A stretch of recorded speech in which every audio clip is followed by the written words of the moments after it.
अस्सलाम वालेकुम स्टूडेंट्स। आज का हमारा जो टॉपिक है दैट इज साइटोप्लाज्म। तो साइटोप्लाज्म देखें, बेसिकली साइटोप्लाज्म जो है वो इसमें दो वर्ड हैं। एक वर्ड है cyto and the second word is plasm. Cyto means cell and plasm means ground material. Cytoplasm is the ground material of the cell. Ground material of the cell.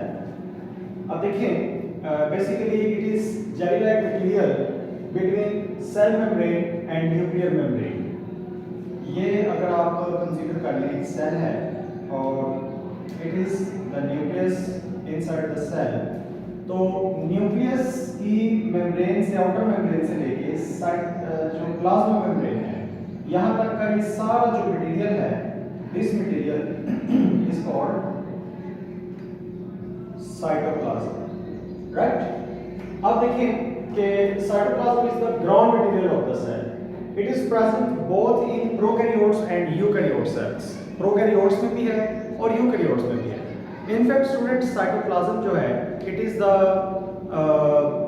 Basic component of cell. इसके बगैर living cell जो है वो possible नहीं है उसका existence. तो ये कोई भी टाइप का सेल है, चाहे प्रोकैरियोट है चाहे यूकैरियोट है, उसमें साइटोप्लाज्म जरूर होगा, ठीक है।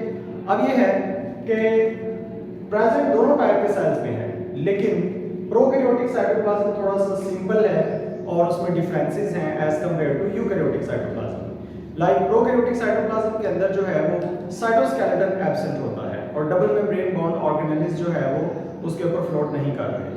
So there are two differences between the cytoplasm of prokaryotes and eukaryotes. First is the absence of cytoskeleton in the prokaryotic cytoplasm, and secondly, eukaryotic cytoplasm have some double membrane bond organelles floating on the surface of cytoplasm, right? Next again, it is the major component of protoplasm.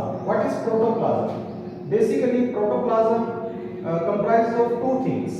One is the cytoplasm and the other is nucleus. Both of these, cytoplasm and nucleus, are collectively called protoplasm. Cytoplasm and nucleus are collectively called protoplasm, right? Next, let us discuss the physicochemical nature of the cytoplasm. Physically cytoplasm has two parts. दो parts है cytoplasm के। एक central part है और central जो है वो less viscous है और उसको साइटोसोल कहते हैं। Central part of cytoplasm is called central part.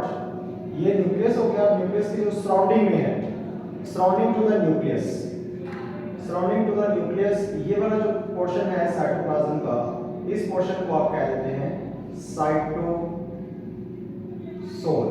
और जो पेरिफेरल, साइटोसोल सेंट्रल है, it is central part of cytoplasm, और जो पेरिफेरल पार्ट है it is the cytogel. Peripheral portion of the cytoplasm is cytogel और ये मोर विस्कस है।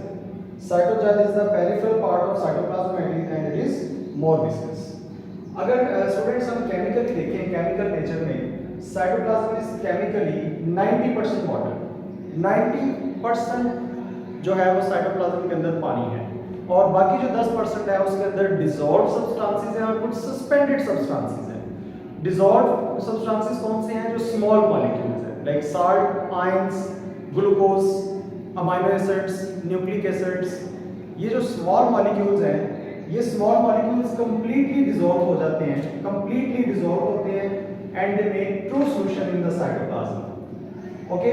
और जो larger molecules हैं like proteins, lipids and polysaccharides, they remain suspended in the cytoplasm. They do not completely dissolved into the cytoplasm to make true solution. They are suspended in the cytoplasm and hence they form a colloidal solution. इनसे जो solution बनता है students वो colloidal solution बनता है। Next function देखें cytoplasm के। तो साइटोप्लाज्म के जो है वो मेजर फंक्शंस में it is a site for many biochemical reactions like glycolysis. Glycolysis is the first step of cellular respiration. इसमें ब्रेकडाउन होती है ग्लूकोज की इनटू पायरुवेट। तो ग्लाइकोलाइसिस का जो प्रोसेस है वो साइटोप्लाज्म में हो रहा है। ग्लाइकोलाइसिस के प्रोसेस के जितने भी एंजाइम्स हैं वो सारे के सारे एंजाइम साइटोप्लाज्म में लोकलाइज्ड होते हैं। उसके बाद देखिए it serves as a ground material, और ये बाकी जितने भी ऑर्गेनेल्स हैं सेल के उनको तमाम को स्पेस प्रोवाइड, रूम प्रोवाइड करता है for their normal proper function. और नेक्स्ट देखिए तो साइटोप्लाज्मिक स्ट्रीमिक मूवमेंट होती है specifically in eukaryotic cells. The eukaryotic cytoplasm जो होता है वो कंप्लीटली मुसलसल हर टाइम जो है वो जेली लाइक वाइब्रेटरी मोशन करता रहता है। It is jelly like material, और इसकी जो साइटोस्केलेटन की वजह से, उसकी वाइब्रेशन की वजह से इसकी जो वाइब्रेटरी मोशन होती है उस मोशन को आप क्या कह देते हैं, साइटोप्लाज्मिक स्ट्रीमिंग। साइटोप्लाज्मिक स्ट्रीमिंग का फायदा क्या होता है सेल्स को, कि जितने भी मटेरियल्स हैं वो यूनिफॉर्मली डिस्ट्रीब्यूट हो जाते हैं। All the materials are uniformly distributed throughout the